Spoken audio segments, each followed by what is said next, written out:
സുഹൃത്തുക്കളെ, ഇന്ന് വീണ്ടും ഒരു വീഡിയോ മാത്യു സാമുവൽ എന്ന കുറുക്കൻ പോസ്റ്റ് ചെയ്യുകയുണ്ടായി. ആ വീഡിയോ കണ്ടപ്പോഴാണ് യഥാർത്ഥത്തിൽ അയാളെ മുഖം വെളിപ്പെടുത്തുന്ന എല്ലാ കാര്യങ്ങളും ആ വീഡിയോയിൽ അദ്ദേഹം തന്നെ പറയുകയുണ്ടായി. നുണയുടെ ഫാക്ടറി എന്ന് പറഞ്ഞാൽ അതിൻ്റെ പ്രധാനപ്പെട്ട കണ്ണിയാണ് യഥാർത്ഥത്തിൽ മാത്യു സാമുവൽ എന്ന് ആ വീഡിയോ വ്യക്തമാക്കുന്നു. അത് തെളിയിക്കുന്നതിനുള്ള എല്ലാ രേഖ, അദ്ദേഹം പറയുന്നതെല്ലാം അടിസ്ഥാനരഹിതമായി ഒരു രേഖയില്ലാതെ ഇങ്ങനെ കൈരേഖ എന്ന് പറയുന്ന പോലെ അദ്ദേഹം കൈനിർത്ത് പറയുന്ന കാര്യങ്ങളാണ്. അപ്പോൾ അതിൽ അദ്ദേഹത്തെ പറ്റി ഗൂഗിളിൽ സെർച്ച് ചെയ്യാൻ പറഞ്ഞാൽ അദ്ദേഹത്തിനെ പറ്റി നന്നായിട്ട് പുകഴ്ത്തി പറയുന്നുണ്ട്. അദ്ദേഹം മഹാനായ പത്രപ്രവർത്തകരാണെന്നൊക്കെ പറയുന്നുണ്ട്. ഞാൻ മാധ്യമപ്രവർത്തനം, മഞ്ഞപ്പത്രപ്രവർത്തനം എന്നെ പഠിപ്പിക്കുന്ന കാരണം എനിക്കെപ്പോഴും ഇത്തരം അറിയാത്ത കാര്യങ്ങൾ പഠിക്കാൻ താല്പര്യമുള്ള ഒരാളാണ്. അങ്ങനെ താങ്കളെപ്പോലെ വലിയ ഒരു അറിവുള്ള ഒരു വ്യക്തിയല്ല. നഴ്സുമാരെ ഒരു അനിവാര്യതയുടെ ഭാഗമായി സംഘടിപ്പിക്കേണ്ടി വന്നു, ആശുപത്രി ജീവനക്കാരെ മുഴുവൻ സംഘടിപ്പിക്കേണ്ടി വന്നു എന്നുള്ളത് മാത്രമാണ് എനിക്ക് ചെയ്യേണ്ടി വന്ന എൻ്റെ ജീവിതത്തിലെ ഒരു കടമ, കർത്തവ്യം. അത് നന്നായിട്ട് ഞാൻ നടത്തി പോകുന്നു. അതിൻ്റെ അപ്പുറത്തേക്കൊരു അറിവോ കാര്യങ്ങളോ എനിക്കില്ല എന്നുള്ള കാര്യം സമ്മതിക്കാനും അറിയാത്ത കാര്യങ്ങൾ പഠിക്കാനും ഞാൻ എപ്പോഴും തയ്യാറാവുന്ന ഒരാളാണ്. അപ്പോൾ താങ്കൾ അതിൽ പറഞ്ഞ ഓപ്പറേഷൻ വെസ്റ്റ് എൻഡിനെ പറ്റി, അതുപോലെ തന്നെ മാധ്യമപ്രവർത്തനം എൻ്റെ ഒരു മേഖലയല്ല. കാരണം എല്ലാ മാധ്യമപ്രവർത്തകരും ഞങ്ങൾക്ക് എതിരായി പ്രവർത്തിച്ച ഒരാളുകളാണ്. ഒരു കാലഘട്ടത്തിൽ കേരളത്തിലെ പ്രധാനപ്പെട്ട ഏഷ്യാനെറ്റ്, മാതൃഭൂമി, ഈ പറയുന്ന മീഡിയ വൺ, ഇവരൊക്കെ ഞങ്ങൾക്കെതിരെ നിരന്തരം വാർത്തകൾ കൊടുത്തിരുന്ന ഒരു ചാനലുകളാണ്. അപ്പം ഈ സംഘടന എങ്ങനെ തകർക്കാം എന്നുള്ളത് റിസർച്ച് ചെയ്തതാണ്. അതിൽ മാതൃഭൂമിക്ക് PVS ആശുപത്രിയിൽ ഞങ്ങൾ സമരം ചെയ്തതുമായി ബന്ധപ്പെട്ടും അവിടെ ഏറ്റവും ശക്തമായ നിലപാടെടുത്തതുമായി ബന്ധപ്പെട്ടുള്ള ഒരു പ്രശ്നം മാതൃഭൂമി മാനേജ്മെൻറ്റിന് ഞങ്ങളോടുണ്ടായിരുന്നു. അതുപോലെ തന്നെ മീഡിയ വണ്ണിന് MIT ആശുപത്രി അവരുടെ സ്വന്തം ആശുപത്രിയായിരുന്നു. അവിടെ ജമാഅത്ത് ഇസ്ലാമി നടത്തുന്ന 1-2 ആശുപത്രിയിൽ ഞങ്ങൾ സമരം നടത്തിയതിൻ്റെ പങ്ക് അവർക്കുണ്ടായിരുന്നു. അവർ ഇടയ്ക്കിടയ്ക്ക് ഞങ്ങൾ തീർക്കാറുണ്ട്. മീഡിയ വണ്ണിലൊരിക്കൽ ഞങ്ങളുടെ സുഹൃത്തിനെ തട്ടിക്കൊണ്ടുപോയ സമയത്ത് പോലും ഞങ്ങളെ ഇവർ 3 ആളിരുന്നിട്ടൊരു ഔട്ട് ഓഫ് ഫോക്കസ് എന്ന് പറഞ്ഞ പരിപാടിയിൽ പോലും ഞങ്ങൾ അത്രയും അധിക്ഷേപിച്ച് പരിപാടി ചെയ്യുന്ന ആൾക്കാരാണ്. അതിൽ നിഷാദ് റാവത്തോടൊക്കെ പറയുന്നുണ്ട്, ജാസ്മിൻ നാളെ അറസ്റ്റ് ചെയ്യുമെന്നൊക്കെ പറഞ്ഞു. വലിയ മാധ്യമപ്രവർത്തനം, ഇവരൊന്നും മാധ്യമപ്രവർത്തനമാണോ എന്ന് പോലും എനിക്കറിയില്ല. എന്തായാലും വാർത്ത ചെയ്തവരാണ്. അപ്പം അങ്ങനെ ഞങ്ങൾക്കെതിരെ നിരന്തരം വാർത്ത കൊടുക്കുകയും അതിനൊക്കെ അതിജീവിച്ചിട്ടാണ് ഞങ്ങൾ വന്നത്. അപ്പം ഞങ്ങളെ സംബന്ധിച്ചിടത്തോളം ഒരു പത്രമാധ്യമങ്ങളുടെയോ മതരാഷ്ട്രീയ സംഘടനകളുടെയോ താലോലത്തിലോ അവരുടെ പുണർത്തലുകളോ കാര്യങ്ങളോ കണ്ടു വളർന്നൊരു സംഘടനയല്ല UN. നഴ്സുമാരുടെ പിന്തുണയാൽ, നഴ്സുമാരുടെ മാതാപിതാക്കളുടെ പിന്തുണയാൽ, നഴ്സുമാരുടെ കുടുംബങ്ങളുടെ പിന്തുണയാൽ വളർന്ന് പന്തലിച്ച ഒരു പ്രസ്ഥാനമാണ് UN. ഇന്നും ലോകത്തെല്ലായിടത്തുമുള്ള നഴ്സുമാർ, കൂടുതൽ പേരും 100% നഴ്സുമാരൊന്നും UN അംഗങ്ങളാണെന്ന് ഞങ്ങളിവിടെയും അവകാശപ്പെട്ടിട്ടില്ല. പോരാളികളായ വിപ്ലവീര്യമുള്ള, കുടുംബത്തെ പ്രവർത്തനം ആഗ്രഹമുള്ള, മനുഷ്യത്വത്തിന് വില കൽപ്പിക്കുന്ന മുഴുവൻ ആളുകളും UN ഭാഗമായിട്ട് നിൽക്കുന്നവരാണ്. അവരെ നയിക്കാൻ കഴിഞ്ഞതിൽ എനിക്ക് അഭിമാനമുണ്ട്, സന്തോഷമുണ്ട്. അപ്പോൾ താങ്കൾ അത് കഴിഞ്ഞ് മറ്റൊരു കാര്യമാണ്, ക്രൈംബ്രാഞ്ച് ഉദ്യോഗസ്ഥൻ താങ്കൾക്ക്, സീനിയർ ക്രൈംബ്രാഞ്ച് ഉദ്യോഗസ്ഥൻ താങ്കൾക്ക് നൽകിയ ഉപദേശം. UN കേസിനെ പറ്റി താങ്കൾ പരിശോധിച്ചപ്പോൾ ഞെട്ടിത്തരിച്ച കാര്യം, ഇതൊക്കെ താങ്കൾ പറയുന്നുണ്ട്. അതൊക്കെ രേഖകളുടെ അടിസ്ഥാനത്തിൽ തന്നെ പ്രതിരോധിക്കുന്നതിന് വേണ്ടിയാണ് ഈ വീഡിയോ. ചിലപ്പോൾ കുറച്ച് വലുതായ വീഡിയോ ആയിരിക്കാം, എന്തായാലും കൃത്യമായിട്ട് പറയാം. അപ്പോൾ ആദ്യം തന്നെ താങ്കൾ പറഞ്ഞു തുടങ്ങിയത് താങ്കളുടെ എല്ലാ മാനവീയ പ്രവർത്തനം ഞാൻ പറഞ്ഞതിന് താങ്കളെ പുകഴ്ത്തിക്കൊണ്ട് താങ്കൾക്കെതിരെ എന്തൊക്കെയോ ബുക്കുകൾ കാര്യങ്ങളൊക്കെ ചെയ്തു. എന്നോട് താങ്കൾ ഉപേക്ഷിക്കുന്നുണ്ട് ഗൂഗിളിൽ സെർച്ച് ചെയ്യാൻ. തീർച്ചയായിട്ടും 2000-ന് മുകളിൽ, അല്ലെങ്കിൽ ആ സമയത്തൊക്കെ ഞാൻ 10ാം ക്ലാസ്സിലൊക്കെ ആയിരിക്കാം, ആ സമയത്തായിരിക്കാം താങ്കളെ ഈ പറയുന്ന വാർത്തകൾ. അപ്പം ഞാനത് എന്തായാലും ഗൂഗിളിൽ കൃത്യമായി തെരഞ്ഞു. UN ഓഫീസ് സ്റ്റാഫുകളോടും അതുപോലെ തന്നെ UN ടീമിനോടും സൈബർ ടീമിനോടൊക്കെ അതുമായി കൃത്യമായിട്ട് ഒന്ന് അന്വേഷിക്കാൻ പറഞ്ഞപ്പോൾ അവർ കുറേ രേഖകൾ എനിക്കെടുത്തു. ഇനി താങ്കളാണ് അതിന് മറുപടി പറയേണ്ടത്. അതിൽ താങ്കളെപ്പറ്റി കാണുന്നത് തന്നെ ഞാൻ ആദ്യം കണ്ട വാർത്ത ജൂലൈ 22, 2023 ഒരു പത്രവാർത്തയാണ്. ഓപ്പറേഷൻ വെസ്റ്റ് എൻഡുമായിട്ട് ബന്ധപ്പെട്ടിട്ട് ഡൽഹി ഹൈക്കോടതിയുടെ ഒരു ഉത്തരവ്. ജസ്റ്റിസ് നീന ബൻസാൽ കൃഷ്ണ എന്ന് പറയുന്ന ഡൽഹി ഹൈക്കോടതിയിലെ ജഡ്ജി മാത്യു സാമുവൽ എന്ന താങ്കൾക്കെതിരെയും കൂടാതെ താങ്കളുടെ സുഹൃത്തുക്കളായ അരുൺ തേജ്പാൽ, അനിരുദ്ധ് എന്ന് പറയുന്നതിലേക്ക് 2 കോടി രൂപ മാനനഷ്ടമായിട്ട് ഇന്ത്യയുടെ അഭിമാനമായ പട്ടാളക്കാരൻ, army officer major general MS Ahluwalia താങ്കൾക്കെതിരെ കൊടുത്ത ഡിഫേമേഷൻ കേസിൽ വിജയിച്ച ഒരു വാർത്തയാണ്. 2 കോടി രൂപ താങ്കൾ നഷ്ടപരിഹാരം കൊടുക്കണം അദ്ദേഹത്തിന്. 2001 മേജർ ജനറൽ MS അലുവാലിയ താങ്കൾക്കെതിരെ ഡൽഹി ഹൈക്കോടതി കേസ് വരുന്നത്. 22 കൊല്ലത്തോളം അദ്ദേഹം താങ്കൾക്കെതിരെ നിയമ പോരാട്ടം നടത്തി വിജയിക്കപ്പെട്ടു. അപ്പോൾ അദ്ദേഹവുമായി ബന്ധപ്പെട്ട് ചില ഡൽഹിയിൽ നമ്മുടെ UNയുടെ തന്നെ അഭിഭാഷകരായിട്ട് ബന്ധപ്പെട്ടപ്പോഴാണ് അവർ ഞെട്ടിപ്പിക്കുന്ന കാര്യമാണ്. ഒരു ആർമി ഓഫീസറുടെ കുടുംബം താങ്കൾ കുട്ടിച്ചോറാക്കി, നിരവധി ആളുകളെ താങ്കൾ വേട്ടയാടി. തെഹൽക്ക എന്ന് പറയുന്ന പത്രത്തിൻ്റെ തലപ്പത്തിരുന്നു കൊണ്ട് താങ്കൾ നശിപ്പിക്കാൻ ശ്രമിച്ച ആളുകൾ നിരവധിയാണ്. എല്ലാവരും താങ്കൾ ആ വീഡിയോയിൽ പറയുന്നുണ്ട്, താങ്കൾ പ്രധാനമന്ത്രി വാരിപ്പുണർന്നു ഞെട്ടി CBI അറസ്റ്റ് ചെയ്തപ്പോൾ താങ്കളെ വിളിച്ച് എഴുത്തി ക്ഷണിച്ചു. ഇതൊന്നും ഞാൻ എവിടെയും കാണാൻ എനിക്ക് സാധിച്ചില്ല. പക്ഷേ താങ്കൾക്ക് നിലവിൽ ഇന്ത്യയുടെ പ്രധാനമന്ത്രിയായിട്ടുള്ള നരേന്ദ്രമോദിജി വരെ താങ്കൾക്കെതിരെ ഒരു അന്വേഷണം പ്രഖ്യാപിച്ച ഇതിൻ്റെ പരാതി എനിക്കൊരു BJPയുടെ നേതാവ് തന്നെ എടുത്തു തരുന്നുണ്ടായി. അത് ഇന്ത്യൻ പ്രധാനമന്ത്രിക്ക് ഒരു പരാതി കൊടുക്കണം. താങ്കൾ പലയിടത്തും ഇന്ത്യൻ പ്രധാനമന്ത്രിയുടെ ഒരു പ്രധാനപ്പെട്ട ജോയിൻറ്റ് സെക്രട്ടറിയോ ആരോ ഒരാൾ അങ്ങനെ ഒരു വ്യക്തിയെ താങ്കളുടെ അടുത്ത ആളാണ്, താങ്കൾ എന്ത് പറഞ്ഞാലും ചെയ്യുമെന്നൊക്കെ പറഞ്ഞ് ആളുകളെ ഭീഷണിപ്പെടുത്താൻ ആ പേര് ഉപയോഗിക്കുന്നു എന്നുള്ളതിൻ്റെ ഭാഗമായിട്ട് ഇന്ത്യൻ പ്രധാനമന്ത്രിക്ക് കേരളത്തിലെ പ്രമുഖമായ ഒരു സ്ഥാപനം ഒരു പരാതി നൽകുകയാണ്. ആ പരാതി അന്വേഷണം താങ്കൾക്കെതിരെ നിലവിലും നടക്കുന്നുണ്ട് എന്നാണ് ഞാൻ മനസ്സിലാക്കുന്നത്. അതിൻ്റെ രേഖകൾ താങ്കൾ ചോദിക്കുകയാണെങ്കിൽ അടുത്ത ദിവസം അത് കളക്ട് ചെയ്യാനും അതിൻ്റെ വിവരാശം വെക്കാനുള്ള കാര്യങ്ങൾ നമ്മുടെ സംഘടന ചെയ്തിട്ടുണ്ട്. അതെടുത്ത് താങ്കൾക്ക് തരുന്നതാണ്. അപ്പോൾ താങ്കളെ സംബന്ധിച്ചിടത്തോളം നിലവിലെ പ്രധാനമന്ത്രി അടക്കം നേരായ പാതയിൽ താങ്കൾക്കെതിരെ നടപടിയെടുക്കുന്ന ഒരു കാര്യമാണ്. കാരണം താങ്കളെപ്പോലെ ബാർഗനിങ് പത്രപ്രവർത്തകൻ അംഗീകരിക്കാൻ ഒരിക്കലും ഇന്ത്യയിലെ ഒരു ഗവൺമെൻറ്റും ഒരു ആളുകളും തയ്യാറാവില്ല. താങ്കളെ അതിന് തൊട്ട് മുന്നത്തെ വീഡിയോയിൽ ഞാൻ ആദ്യമായിട്ടാണ് താങ്കളെ കേട്ടിട്ടുണ്ടായിരുന്നു മുമ്പ് തെഹൽക്ക എന്ന് പറഞ്ഞിട്ട്. പക്ഷെ നേരിട്ട് പരിചയമോ അല്ലെങ്കിൽ ഫോട്ടോ കണ്ട പരിചയമൊന്നും നിൽക്കില്ലായിരുന്നു. ഈ ഓൺലൈനിൽ UNക്കെതിരെ സംഗതി ഇട്ടപ്പോഴാണ് താങ്കളെ ഞാൻ ശ്രദ്ധിക്കുന്നത് കാണുന്നതൊക്കെ. അപ്പോൾ തന്നെ എനിക്കൊരു തോന്നുന്നുണ്ട്, ഇത്രയും താങ്കൾ തന്നെ താങ്കളെ പോയിട്ട് ഇത്രയും വലിയ സംഭവത്തിൽ താങ്കൾ എങ്ങനെ ഒരു യൂട്യൂബിൽ വന്ന് ഒഴുകി എന്നുള്ളതിനെ പറ്റി എനിക്കൊരു സംശയം ഉണ്ടായിരുന്നു. ഞാൻ കഴിഞ്ഞ 2 ദിവസമായിട്ട് ഈ വിഷയങ്ങളെല്ലാം അന്വേഷിച്ചുകൊണ്ടിരിക്കുന്നത്. അപ്പോൾ അതിലാണ് താങ്കൾ പറഞ്ഞ ഗൂഗിളിൽ മറ്റൊന്ന് സെർച്ച് ചെയ്തപ്പോഴാണ് താങ്കളും ഏഞ്ചൽ എന്ന ഒരു സ്ത്രീയുമായി, താങ്കൾ ഹണി ട്രാപ്പിന് ഉപയോഗിക്കുന്ന ഒരു സ്ത്രീയാണെന്നാണ് ആ സംഭാഷണം ഞാൻ മനസ്സിലായത്. താങ്കൾ കൂടി നടത്തിയ സംഭാഷണം ഇപ്പോഴും യൂട്യൂബിൽ ഇപ്പോഴും നമ്മുടെ ഗൂഗിളിൽ സെർച്ച് ചെയ്താൽ അതാദ്യം തന്നെ കടന്നു വരും. അപ്പോൾ താങ്കളെ പറ്റി ആ ഒരു സംഗതിയിൽ മനസ്സിലാക്കാൻ സാധിച്ചു. പിന്നീട് കേരളത്തിലെ പ്രമുഖരായിട്ടുള്ള ഒരു ഉദ്യോഗസ്ഥൻ എനിക്കൊരു മെസ്സേജ് ഇട്ടിരുന്നു. അദ്ദേഹം പറഞ്ഞ എങ്ങനെയാണ്, ജിജി തോംസൺ എന്ന് പറയുന്ന കേരളത്തിലെ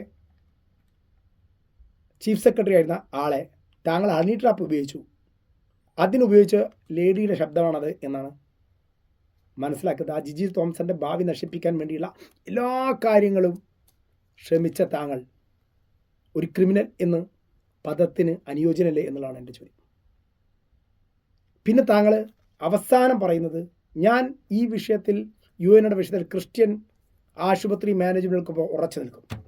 ഞാൻ താങ്കളെപ്പറ്റി അന്വേഷിച്ചപ്പോൾ മിക്ക ആളുകളും പറഞ്ഞത് താങ്കൾ ഒരു ബ്ലാക്ക് മെയിലിംഗ് പത്രപ്രവർത്തനമാണ്, ഇപ്പോഴല്ല വർഷങ്ങൾക്ക് മുമ്പ് നടത്തി തുടങ്ങിയത്.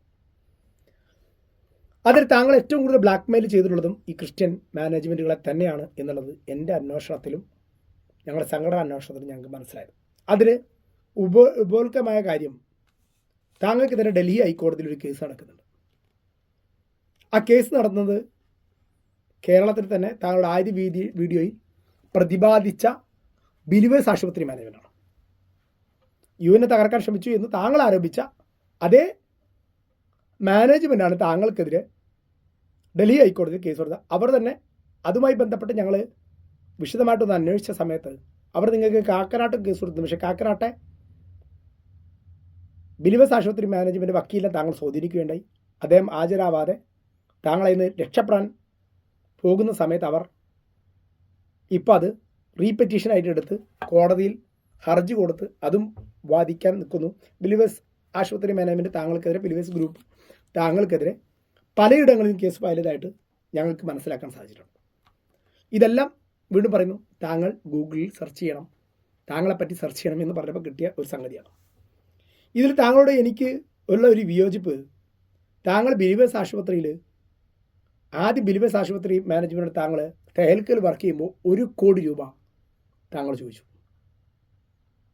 എല്ലാ രേഖകളും വെച്ചിട്ടാണ് പറഞ്ഞത്, താങ്കൾക്ക് ഈ പറയുന്ന കാര്യങ്ങൾ എതിരാണെങ്കിൽ താങ്കൾക്ക് നിയമ നടപടിക്ക് പോവാം. അതുമായി ബന്ധപ്പെട്ട അവരുടെ വക്കീലുമായിട്ട് ഞാൻ സംസാരിച്ചതിന് ശേഷം ആണ് ഈ കാര്യം പറയുന്നത്. അതിൻ്റെ കേസ് നമ്പർ ഉടൻ തന്നെ കിട്ടും. അതും ഞങ്ങൾക്ക് കൃത്യമായിട്ട് പോസ്റ്റ് ചെയ്യാൻ പറ്റും. വേണമെങ്കിൽ കമൻ്റായിട്ടൊക്കെ ഞങ്ങളത് പോസ്റ്റ് ചെയ്യാം.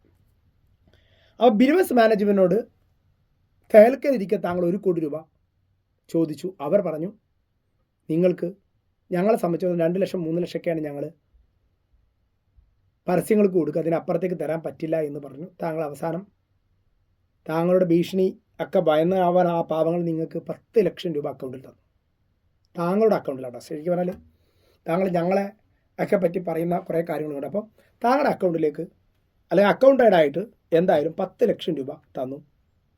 ആ 10 ലക്ഷം തരുന്നതിന് മുമ്പ് ഈ ആദ്യം 1 കോടി രൂപ ചോദിച്ച് താങ്കൾക്ക് അവർ പണം തരാതിരുന്ന സമയത്ത് താങ്കൾ അവരെ വളരെയറ്റം അപമാനിച്ചു കൊണ്ടൊരു വാർത്ത ചെയ്തു. തെഹൽക്കയുടെ മാധ്യമമാണ്. ഇപ്പോൾ നിങ്ങൾ നോക്കിയാൽ ആ വാർത്തയൊന്നും താങ്കൾക്ക് വായിച്ചു കളയാൻ പറ്റില്ല മിസ്റ്റർ സാമുവൽ, രേഖയായിട്ട് കിടക്കുന്നുണ്ട്. അമേരിക്കയിൽ ആ ബിലീവേഴ്സ് ഗ്രൂപ്പിനെതിരെ നടന്ന ഒരു കേസ്, ചില കേസുകൾ നടന്നത് അതൊക്കെ താങ്കൾ ഉണ്ടാക്കിയ എന്ന് പറഞ്ഞിട്ടാണ് താങ്കൾ പറഞ്ഞു നടക്കുന്നത്. അതിലൊന്നും വാസ്തവമില്ല എന്നും ഞാൻ അതുമായി ബന്ധപ്പെട്ട് അന്വേഷിച്ചപ്പോൾ മനസ്സിലായി. പക്ഷെ അതെല്ലാം താങ്കളാണ് നടത്തിയത്, താങ്കളുടെ ഒരു സംഗതിയായിരുന്നു എന്നൊക്കെ പറഞ്ഞു. ഇനി ഇതിനേക്കാൾ ഏറ്റവും വലിയ ഒരു നാണം കെട്ട പരിപാടി എന്ന് പറഞ്ഞാൽ, താങ്കൾ ഇതൊക്കെ ചെയ്തിട്ട് 10 ലക്ഷം രൂപ അവർ തന്നിട്ട് താങ്കൾ തെഹൽക്കയിലെ ജോലി പോയി, ഒരു വഴിയില്ലാതെ വന്ന സമയത്ത് അവർ താങ്കൾക്ക് ജോലിയൊന്നും തന്നില്ല. പക്ഷേ ആദ്യം ജോലി തന്നില്ല, പക്ഷേ പിന്നീട് PJ കുര്യൻ എന്ന് പറയുന്ന MP എന്ന് തോന്നുന്നു പഴയ അദ്ദേഹം താങ്കൾക്ക് വേണ്ടി ഇടപെടുന്നു, താങ്കൾക്ക് വേണ്ടി വലിയ സമ്മർദ്ദം ചെലുത്തുന്നു. അവസാനം ബിലീവേഴ്സ് ഹോസ്പിറ്റലിൽ താങ്കൾക്കൊരു ജോലി തരുന്നു. അതിനിടക്ക് താങ്കളുടെ ഒപ്പം വർക്ക് ചെയ്താണോ മറ്റോ എന്നറിയില്ല, തെഹൽക്കയിലെ ഒരു വ്യക്തിയെ ഗോവയിൽ വെച്ച് ഹണി ട്രാപ്പ് കേസിൽ പിടിക്കുന്നു. അദ്ദേഹത്തെ ഹണി ട്രാപ്പ് ചെയ്യുന്നു. ഈ തെഹൽക്കയിലുള്ള ഒരു ജീവനക്കാരൻ അദ്ദേഹം രാജിവെക്കുന്നു, മറ്റൊരാളും അതുപോലെ തന്നെ ഹണി ട്രാപ്പിൽപ്പെട്ട് രാജിവെക്കുന്നു. ആ സ്ഥാനങ്ങളിലേക്ക് താങ്കൾക്ക് താങ്കൾ തിരിച്ചു പോകുന്നു. തെഹൽക്കയിൽ നിൽക്കുമ്പോൾ താങ്കൾ തകർത്തതാണ് ഈ ആർമി ഓഫീസർ അടക്കം. താങ്കളിപ്പോൾ നേരത്തെ ഇതിൽ പറഞ്ഞ ഈ ഓപ്പറേഷൻ വെസ്റ്റ് എൻഡിൽ army officer major general MS അൽവായിയ. അപ്പം അവിടെ ചെല്ലുന്നു. പക്ഷേ ഈ 10 ലക്ഷം കിട്ടിയപ്പോൾ താങ്കളൊരു കാര്യം ചെയ്തു. തിരിച്ചു ചെന്ന് താങ്കൾ ആദ്യം ചെയ്തത് വലിയ രീതിയിലുള്ള ഒരു വാർത്ത അനുകൂലമായി കൊടുക്കുക. അതായത് ബിലീവേഴ്സ് ഗ്രൂപ്പിൻ്റെ ആ സ്ഥാപനത്തിൻ്റെ അത്യുന്നതനായിട്ടുള്ള അതിൻ്റെ തലപ്പത്തിരിക്കുന്ന പിതാവിന് നോബൽ പ്രൈസ് കൊടുക്കണം എന്നൊക്കെ പറഞ്ഞ് താങ്കളൊരു വാർത്ത കൊടുക്കുന്നുണ്ട്. ആ വാർത്തയുടെ കോപ്പിയും ഇപ്പോഴും അവൈലബിൾ ആണ്. അങ്ങനെ ഒരു നോബൽ പ്രൈസ് കൊടുക്കാനൊക്കെ ഒരു വാർത്ത കൊടുത്തു. അപ്പോൾ അവർ വിചാരിച്ചു ഈ ചങ്ങായി ഇപ്പം മാറി, ഞങ്ങൾക്ക് ഇതായിട്ട് വന്നു എന്ന് പറഞ്ഞു. അത് കഴിഞ്ഞ് താങ്കൾ വീണ്ടും ഇവരോട് താങ്കൾക്ക് തെഹൽക്കയിലെ ജോലി നഷ്ടപ്പെടുന്നു, താങ്കൾ തിരിച്ചു വരുന്നു, താങ്കൾ സാമ്പത്തികമായി ആകെ താഴ്ന്ന സമയത്ത് താങ്കൾ വീണ്ടും പണം ചോദിക്കുന്നു. മറ്റു വഴികളിൽ അവർ വീണ്ടും താങ്കൾക്ക് 2 ലക്ഷം രൂപ 3 ലക്ഷം രൂപ തന്നു എന്നാണ് ഞാൻ മനസ്സിലാക്കുന്നത്. ആ പണവും താങ്കൾ വാങ്ങി. അതിനുശേഷം വീണ്ടും പണം ചോദിച്ചപ്പോൾ അവർക്ക് തുടർച്ചയായിട്ട് പണം തരാൻ കഴിയാതിരുന്നപ്പോൾ താങ്കൾ പിന്നീട് അവർക്കെതിരെ നിരന്തരം വാർത്ത കൊടുക്കുന്ന ഒരു സിറ്റുവേഷനും അവരെ തകർക്കാനുള്ള ആ സ്ഥാപനത്തെ, ആശുപത്രിയെ എല്ലാം തകർക്കാനുള്ള ശ്രമങ്ങളുമായിട്ട് താങ്കൾ മുന്നോട്ട് പോയി. ഇനിയിപ്പോൾ ആശുപത്രി തകർക്കാൻ വേണ്ടി ഇപ്പോൾ താങ്കൾ തന്നെ പറയുന്ന മാതിരി സുഡാപ്പികളോ അല്ലെങ്കിൽ ജിഹാദികളോ അല്ലെങ്കിൽ മത തീവ്രവാദികളോ അല്ലെങ്കിൽ വിദേശ ഫണ്ടൊക്കെ താങ്കൾക്ക് ലഭിച്ചിട്ടുണ്ടോ എന്ന് താങ്കൾ തന്നെയാണ് പറയേണ്ടത്. ഇതെല്ലാം രേഖയാണ്. അതേ സ്ഥാപനമാണ് ഇന്ത്യൻ പ്രധാനമന്ത്രിക്ക് താങ്കൾക്കെതിരെ പരാതി നൽകിയത് എന്നുള്ളത് പറയാൻ കൂടി ഞാൻ ആഗ്രഹിക്കുന്നു. അതാണ് ഈ ഡോക്യുമെന്റിൽ കാണുന്നത്. ഇന്ത്യൻ പ്രധാനമന്ത്രിക്ക് പ്രധാനമന്ത്രി നരേന്ദ്രമോദിജിക്ക് അവരൊരു പരാതി നൽകുന്നു മാത്യു സാമുവിനെതിരെ അന്വേഷണം. കാരണം ഈ പറയുന്ന പ്രധാനമന്ത്രി ഓഫീസുമായിട്ട് ഇദ്ദേഹത്തിന് ഒരു കണക്ഷനും ഇല്ല. ഇദ്ദേഹത്തിന് ഇടപെട്ടുകൊണ്ട് ഒരു തേങ്ങ അവിടെ ചെയ്യാൻ പറ്റില്ല എന്നുള്ളത് ഇദ്ദേഹം നുണ പറഞ്ഞ് ഇതേപോലെ വീഡിയോ ഒക്കെ ചെയ്യണ മാതിരി ആളുകൾ കുറച്ച് ആൾക്കാർ വിശ്വസിക്കും. അല്ലാതെ ഇയാൾക്ക് ഒരു തരത്തിലുള്ള സ്വാധീനം അവിടെ ഇല്ല എന്നുള്ളതാണ്. അപ്പോൾ അങ്ങനെ ആ ഒരു സ്ഥാപനത്തെ അപ്പോൾ യഥാർത്ഥത്തിൽ ഈ ക്രിസ്ത്യൻ മാനേജ്മെൻറ്റിനെ തകർക്കാൻ ശ്രമിക്കുന്നത് ഇദ്ദേഹത്തെക്കുറിച്ച് ഞാൻ അറിഞ്ഞത് നമ്മുടെ അഭിഭാഷകരിൽ നിന്നും ഞാൻ മനസ്സിലാക്കിയത് ഇദ്ദേഹം പണം കിട്ടി എന്ത് വൃത്തിയിടും ചെയ്തല്ലോ. പിന്നെ ഇദ്ദേഹം തന്നെ വാർത്തയിൽ പറയുന്നുണ്ട്, ഇദ്ദേഹം ഷാജൻ സ്കറിയക്കെതിരെ രാവിലെ ഒരു വാർത്ത ചെയ്യുന്നു, ഉച്ചയ്ക്ക് വേറെ വാർത്ത ചെയ്യുന്നു, 4 ടൈപ്പിലാണ് വാർത്ത ചെയ്യണം. താങ്കളുടെ കപടത വിളിച്ചു പറയാൻ തന്നെയാണ് ഈ വീഡിയോ. താങ്കൾ ആദ്യം 1 കോടി ചോദിച്ചു തരാതിരുന്നപ്പോൾ ബിലീവേഴ്സ് ആശുപത്രിക്കെതിരെ വളരെ മോശമായിട്ടുള്ള തരത്തിലുള്ള വാർത്ത കൊടുക്കുന്നു. 10 ലക്ഷം പോക്കറ്റിലിട്ടപ്പോൾ ബിലീവേഴ്സിൻ്റെ അഭിമന്യ പിതാവിന് നോബൽ പ്രൈസ് കൊടുക്കണമെന്ന് പറഞ്ഞിട്ട് താങ്കൾ നിലപാട് തിരുത്തുന്നു, വാർത്ത കൊടുക്കുന്നു. വീണ്ടും താങ്കൾ പണം ചോദിക്കുന്നു, അവർ പണം തരുന്നില്ല, താങ്കൾ വളരെ മോശമായിട്ട് അവർക്കെതിരെ വാർത്ത ചെയ്യുന്നു. പിന്നീട് അവർക്കെതിരെ വ്യക്തിഹത്യകളും ആ സ്ഥാപനത്തെ തകർക്കാനുള്ള എല്ലാ ശ്രമങ്ങളും താങ്കൾ നടത്തുന്നു. അപ്പം ആരാണ് ഈ സമൂഹത്തിലെ ഏറ്റവും വലിയ വിഷം എന്ന് പറഞ്ഞാൽ അതിനൊറ്റ ഉത്തരവേ ഉള്ളൂ, മിസ്റ്റർ മാത്യു സാമുവൽ താങ്കളാണ്. താങ്കൾ പറഞ്ഞത് ശരിയാണ്. എന്നെ സംബന്ധിച്ചിടത്തോളം താങ്കൾ ഈ മേഖല കടന്ന് കളിക്കുന്ന സമയത്തൊന്നും നമ്മൾ ചിലപ്പം കൊച്ചു കുഞ്ഞായി അറിവിൻ്റെ ഷോർട്ടേജ് കാര്യങ്ങളാണ്. പക്ഷേ ഇതെല്ലാം ഒരു ഇന്ത്യൻ ആർമി ഓഫീസർ, ഇന്ത്യൻ മിലിറ്ററിയെ തകർക്കാൻ ശ്രമിച്ച താങ്കൾ, എല്ലാ തരത്തിലും ചീഫ് സെക്രട്ടറിയെ തകർക്കാൻ ശ്രമിച്ച താങ്കൾ, എല്ലാവരിൽ നിന്നും താങ്കൾ അനധികൃതമായി പണം പറ്റിയെന്നുള്ളതാണ്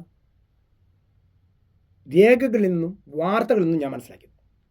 അതുപോലെ താങ്കളെ ഈ ഏഞ്ചൽ എന്ന് പറയുന്ന താങ്കളുടെ ഹണി ട്രാപ്പിന് താങ്കൾ ഉപയോഗിച്ച അവരുമായിട്ടുള്ള സംഭാഷണം തന്നെ വളരെ കൃത്യമായി തെളിവായിട്ടിരുന്നു. ഇതുപോലെ താങ്കൾക്ക് എന്തെങ്കിലും UN-ക്കെതിരെ പറയാൻ പറ്റുമെങ്കിൽ പറയാം എന്നുള്ളതാണ് താങ്കൾ. പിന്നെ താങ്കൾ പറയുന്നത് UN-ക്കെതിരെ 2019 നടന്ന ക്രൈംബ്രാഞ്ച് അന്വേഷണത്തിൽ താങ്കൾ ഞെട്ടി ED-ക്ക് കൊടുത്തു, അങ്ങനെയൊക്കെയാണ്.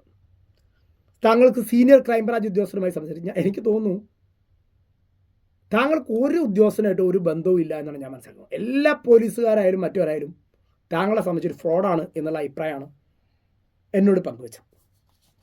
അപ്പോൾ താങ്കളുടെ സീനിയർ ക്രൈംബ്രാഞ്ച് ഉദ്യോഗസ്ഥൻ ജാസ്മിൻ ഷോ ഉടൻ കുടുങ്ങും എന്നൊക്കെ പറഞ്ഞ ഒരു സംഗതി താങ്കൾ പറയുന്നുണ്ട്. 10, 12, 13 കൊല്ലം ജയിലിൽ ശിക്ഷ കിട്ടുന്നത്.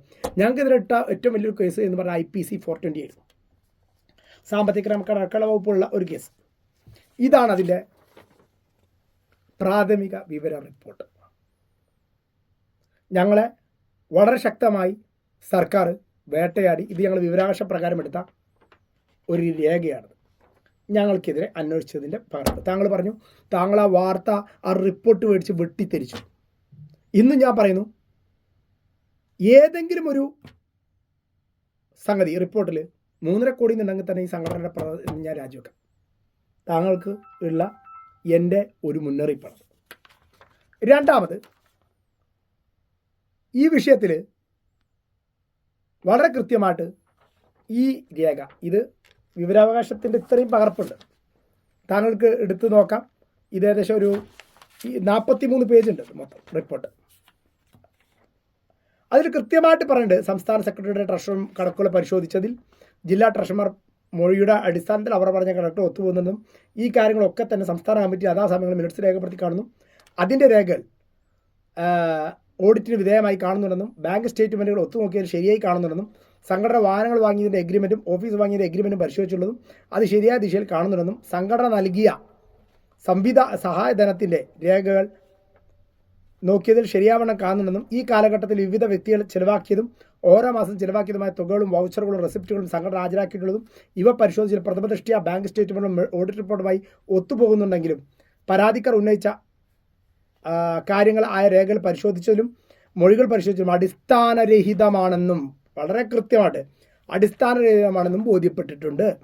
എങ്കിലും ഇക്കാര്യത്തിൽ ഒരു സൂക്ഷ്മ പരിശോധന ആവശ്യമുള്ള വരവ് ചെലവ് കണക്കുകൾ ഓഡിറ്റ് ചെയ്ത് റിപ്പോർട്ട് ലഭിക്കുന്നതിനായി രജിസ്ട്രാർ ഓഫ് സൊസൈറ്റിയെ കൊണ്ട് പരിശോധിച്ച് റിപ്പോർട്ട് തരാൻ ആവശ്യപ്പെട്ടുള്ളതാണ്. ഇനി ഈ കേസ് അന്വേഷിച്ച ഉദ്യോഗസ്ഥൻ്റെ ഡീറ്റെയിൽ ഇതിലുണ്ട്. K. സുരേഷ് ബാബു, അതുപോലെ തന്നെ SP സുദർശൻ സാറിൻ്റെ മേൽനോട്ടത്തിലാണ് അന്വേഷണം. ഇതിന് അടിസ്ഥാനത്തിലാണ് IPC 420 പ്രകാരം പിന്നെ ഇതിൽ ആ കേസിൽ ഞങ്ങൾക്ക് കുറ്റപത്രം സമർപ്പിക്കുകയും ഞങ്ങളത് ഡിസ്ചാർജ് മെമ്മോക്ക് കൊടുക്കുകയും ഞങ്ങൾക്ക് ഇതിന് സാമ്പത്തിക ആരോപണം എന്നുള്ള വകുപ്പ് കോടതി എടുത്തു കളയുകയും ചെയ്തു. അങ്ങനെയാണ് ആ കേസിൻ്റെ സ്ഥിതി നിലവിലുള്ളത്. പിന്നെ ആ കേസിൽ ഞങ്ങൾ ഗൂഢാലോചന നടത്തി, ഞങ്ങൾ വ്യാജരേഖ ചമച്ചു എന്നൊക്കെ പറഞ്ഞ് കുറച്ച് കാര്യങ്ങളുണ്ട്. അതുമായി ബന്ധപ്പെട്ടുള്ള കാര്യങ്ങൾ മുന്നോട്ട് പോകും. അതും കോടതിയിലാണ്, അല്ലാതെ പോലീസ് അന്വേഷണത്തിലൊന്നുമല്ല, താങ്കൾ പറഞ്ഞ പോലെ. പിന്നെ താങ്കൾ മുന്നത്തെ ഒരു വീഡിയോയിൽ എനിക്കെതിരെ ഇപ്പോൾ മാതൃഭൂമി പത്രം ഞങ്ങളുടെ അമ്മായിൻ്റെ മോനൊന്നുമല്ല. ഞങ്ങളുടെ ഏറ്റവും കൂടുതൽ ശത്രുത കാണിച്ചിട്ടുള്ള, ഞങ്ങളുടെ പ്രിയ സുഹൃത്തിൻ്റെ കുട്ടികളെ തട്ടിക്കൊണ്ടുപോയ സ്ഥലത്ത് പോലും ആ സമയത്ത് ഈ തട്ടിക്കൊണ്ടുപോലും UN തമ്മിൽ ബന്ധമുണ്ട് എന്ന് പറഞ്ഞ് വാർത്ത നടത്തുക, അങ്ങനത്തെ ഒരു വലിയ പ്രശ്നം നടന്നതാണ്.